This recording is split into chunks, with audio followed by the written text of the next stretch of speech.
Good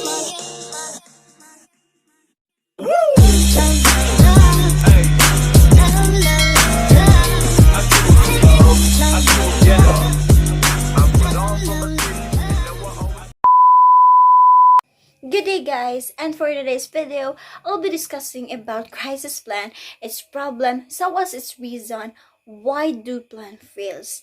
But before we go on with this topic, what does crisis plan really means? So, what is crisis plan? A crisis plan is the physical manifestation of crisis management with respect to the creation of a real document, digital or otherwise, outlining a personal or organizational reaction to crisis. So, what really is the significance of this crisis planning? So, a crisis plan importance or significance makes it easy to detect and prevent a crisis before it happens or before it gets out of hand. And that has an impact on both revenue and reputation. So, crisis plan composed of 4 stages. A crisis has up to 4 phases distinct phases. But the goal of this crisis planning is to move easy or as quickly from the pre-crisis stage to the post-crisis stage. So, first stage is we have the prodromal stage, or this is what we call the pre-crisis stage. So, this stage is the warning stage. The stage 2 is we have the acute or the crisis. So, this stage 2 is the crisis itself, crisis arising. Stage 3 is the chronic or the cleanup. So, this is sometimes referred to as the cleanup phase. So, the last stage, which is the stage 4, is we have the crisis resolution or the post-crisis. So, this is the turning point where you can turn a challenge into an opportunity. Now let's proceed to its problems of implementation of plan failures. So first is we have the theory versus practice. So this problem is a huge difference, or there is a huge difference between theory and practice, wherein theory assumes an outcome, while practice allows you to test the theory and see if it is accurate. So next is we have, the second one is we have the factor prices, choices of techniques, and employment creation. A choice between alternative techniques of production is a major problem in the planning for developing countries. Why? It's because a particular choice of technique of production affects not only the magnitude of employment, but also the rate of economic growth.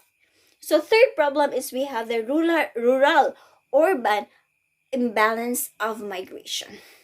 So in this problem, the process of people migrating to other areas in search of a better life is not a novel one. But this is due to an imbalance in the level of development between rural and urban area. The main reason for rural migrants is that, or the main reason for rural migrants to urban areas is high rates of employment, poverty, small size of land holdings, and lack of infrastructure development. So, wherein in urban areas, it will lead to overpopulation. So, the last problem is we have the demand for education. So, the demand for education in every sense is one of the fundamental factors of development. No country can achieve sustainable economic development without substantial investment in human capital. Okay, since crisis plan also has problems, crisis plan also has its reason nga nung ang plan ma-fail na siya. So first is we have the plan for deficiencies and their implementations. So in this reason, manggod, plans are over-ambitious, wherein they try to accomplish daghang mga objectives at once without consideration that some of the objectives are competing or even conflicting. So second reason is that we have insufficient and unreliable data. So the financial estimation of an advancement design depends, all things considered, on the quality and dependability of the factual information on which it is based.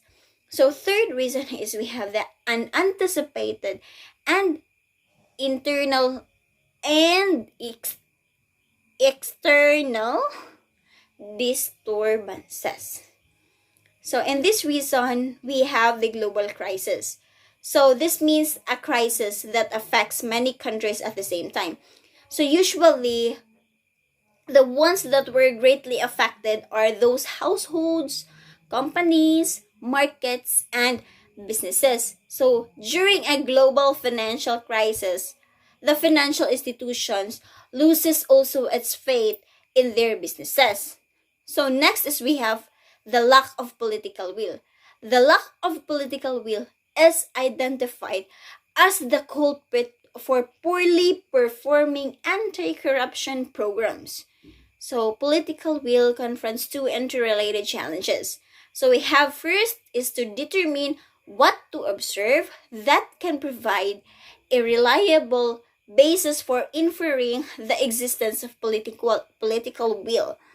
Next is we have this distinguishing between will and capacity. So, all in all, a crisis plan helps to master difficult times. The crisis can affect of all the companies, but luckily businesses can prepare for them and create a business crisis plan. So the unprepared communication during a crisis presents or usually presents a high risk for companies. But the point of developing crisis planning is to think through any difficult decisions and map out to the best of your ability the necessary task, communications, and informations that will help make managing a crisis easier and more efficient. And that would be all for this video. I hope you learn something from it. Thank you and God bless.